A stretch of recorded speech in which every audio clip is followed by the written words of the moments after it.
and we start with Sefer Chofetz Chaim. And our big topic is the same, Lashon Hara, laws of derogatory speech. And today's topic is relative statements.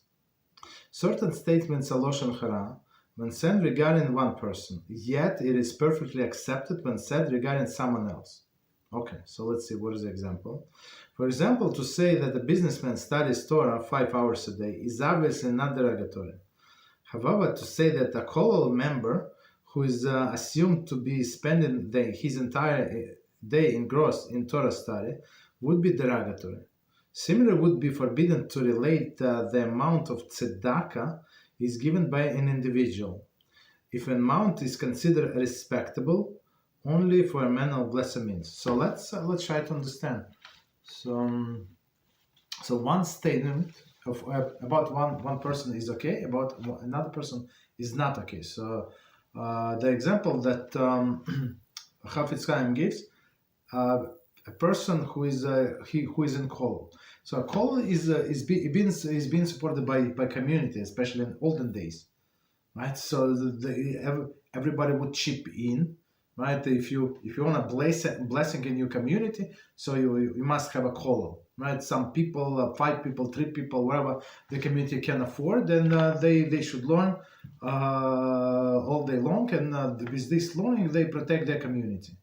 Right, so when I give money to the subject of kollel, so I expect these people to learn as much as possible. Right, that's what was I donated for.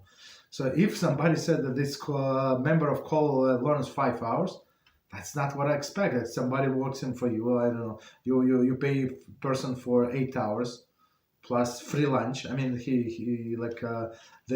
we don't pay him for lunch. He can take 40 minutes, 30 minutes, whatever he wants, right? And he works 3 hours, 5 hours. That's exactly stealing.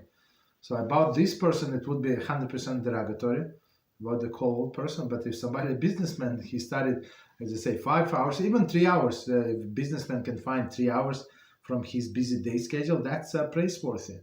So it depends who are we talking about. Or a second example, famous example, tzedakah. So if it's a person who lives on unemployment and he struggles to make payments and stuff like that, and he heard the great cause and he gave, I don't know, $20, so it's very praiseworthy, right? Meaning that he would need to cut a lot of corners to make up for this $20. But another guy who owns websites and stores and he gave $50, it's like embarrassing. He could have given, I don't know, $500 or $5,000, right? So it depends who are we talking about.